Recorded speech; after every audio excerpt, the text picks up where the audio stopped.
5 years after I blocked Matthew's number, I heard a voice I never thought I'd hear again. Vanessa? I turned, and there she was. Jenna, alone. No Matthew, no armor of family loyalty, no arrogance. Just a woman who looked broken. And the words that came out of her mouth next? They revealed what Matthew had been hiding all along, something that made everything make sense. For a moment, we just stared at each other. 10 years collapsed into that grocery store silence. I saw the girl I'd raised, the one who used to help me pick honeysuckle in the garden, who'd ask me about color theory for her school projects, who'd called me Vanessa, but looked at me like I mattered. "Hi, Jenna," I said. Calm, neutral, guarded. Her eyes filled with tears immediately. Not manipulative tears. I knew those well from her father. These were different, raw, real. "I'm so sorry," she whispered. "I've wanted to say that for 10 years. I tried, God, Vanessa, I tried to convince Matthew to do the right thing. After Dad died, after the will reading, I begged him. I told him it was wrong, that you and Melissa deserved better, that Dad was being cruel, and we didn't have to honor that cruelty." She paused, wiping her eyes with the back of her hand. "He wouldn't listen. He said it was Dad's wish, that we had to respect it, that you'd be fine because you were resourceful. And I went along with it, because I was scared of losing my brother, because I was a coward. I didn't know what to say. Part of me wanted to walk away. Part of me wanted to hug her. Part of me just wanted to finish my grocery shopping and pretend this wasn't happening. If you've ever had someone apologize years too late, drop a broken heart emoji in the comments. She was married now. 2 kids, a boy and a girl, ages 4 and 6. Her husband, David, was a good man. A man with boundaries. A man who saw through Matthew's entitlement immediately. "About 3 years ago," Jenna said, "Matthew came to us desperate. Carl's cornerstone was hemorrhaging money.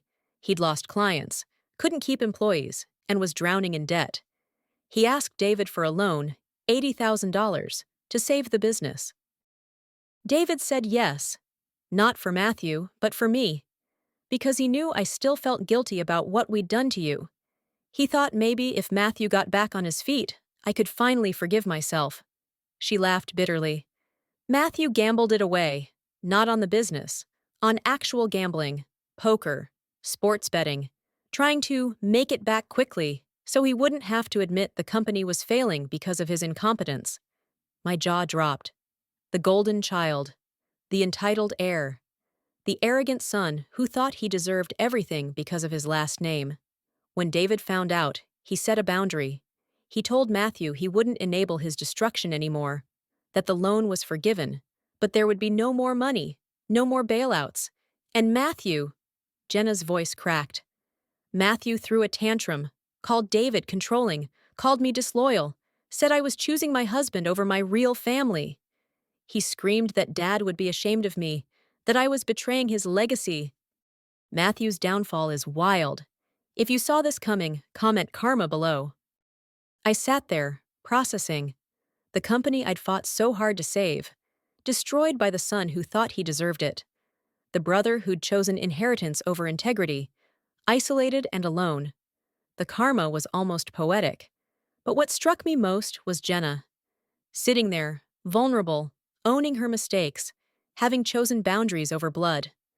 I saw the girl I'd raised, the one I'd taught to stand up for herself, to think critically, to choose what's right over what's easy. She'd just taken longer to get there than I'd hoped. "Jenna," I said slowly, "I'm not going to pretend the last 10 years didn't hurt. They did, deeply. You and Matthew chose to honor a cruel will instead of doing what was right. Melissa and I had to rebuild from nothing while you inherited everything I'd built. Your father was cruel, but you didn't have to be." She nodded, tears streaming down her face. "But," I continued, "you're here. You're owning it. You chose your husband and your kids over enabling your brother's destruction. That takes courage. That's growth. And honestly, that's the Jenna I remember raising." "I don't know what reconciliation looks like for us," I said. "I don't know if we can get back what we lost. But I'm willing to try. Slowly. With boundaries. Because you're not the scared 22-year-old who stood silent at that will reading anymore. And I'm not the woman who can be erased with a signature. Jenna hugged me right there on that bench. And for the first time in 10 years, I hugged her back. Not because I'd forgotten, but because I'd healed enough to make space for her healing too. Forgiveness doesn't mean forgetting. If you've had to set boundaries before reconciling, drop a comment below. Over the next 6 months, Jenna and I rebuilt what we'd lost. Slowly, carefully. We met for coffee first, then lunch. Then she invited me to meet David and the kids, Emma and Lucas. Beautiful children who called me Miss Vanessa, with shy smiles. David was everything Matthew wasn't. Grounded. Kind. A man who saw his wife's guilt and helped her carry it without enabling her brother's toxicity.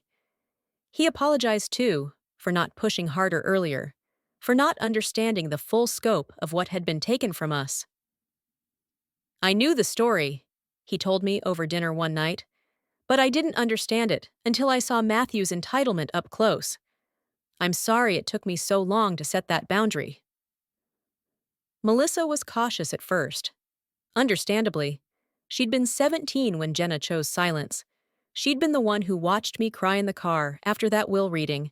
She'd been the one who helped me build Vanessa's vision from our tiny apartment. But when Jenna apologized to her, really apologized, taking full accountability, something shifted. Not forgiveness, not yet. But possibility. I can't get back the years you weren't there, Melissa told her. But I can appreciate that you're here now, that you chose differently, that matters. 8 months after that grocery store encounter, Melissa got married. It was a small ceremony, intimate, elegant, everything she'd dreamed of. Her fiancé, Ryan, was incredible, patient, supportive, the kind of partner who saw her strength and celebrated it. And there, in the third row, sat Jenna, David, Emma, and Lucas. Not in the family section. That felt too soon, too presumptuous. But there, present, witnessing Melissa's joy. During the reception, Jenna approached me while I was watching Melissa dance with Ryan. "Thank you," she said quietly, "for giving me a second chance, for showing me what grace looks like even when someone doesn't deserve it." I turned to her. "You're here because you chose to be different, Jenna. You broke the cycle. You chose your integrity over your brother's entitlement. That's not me giving you a second chance. That's you earning it." Later that night, as Melissa tossed her bouquet, I caught Jenna's eye across the room. She was holding Lucas on her hip, David's arm around her waist, Emma twirling in her flower girl dress. And I realized something profound.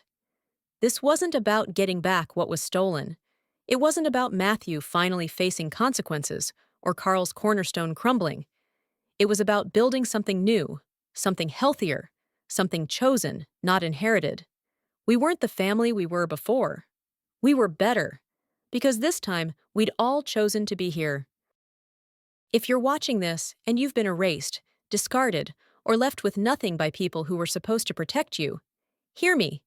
You will rebuild. You will thrive. And sometimes the people who hurt you will realize what they lost. Sometimes they'll apologize. Sometimes they won't. But your healing doesn't depend on their apology. Your worth doesn't depend on their recognition. Your success doesn't depend on their validation. Melissa and I built Vanessa's vision with nothing but determination and each other. We created a life that no one could take away with a signature on a document. Jenna found her way back because she chose growth over loyalty to toxicity. That was her journey, her healing. Healing isn't about erasing the past. It's about building something honest and new, even if it's smaller, even if it's slower. And sometimes, the family you choose to rebuild is the one that finally lets you be. Finally, you.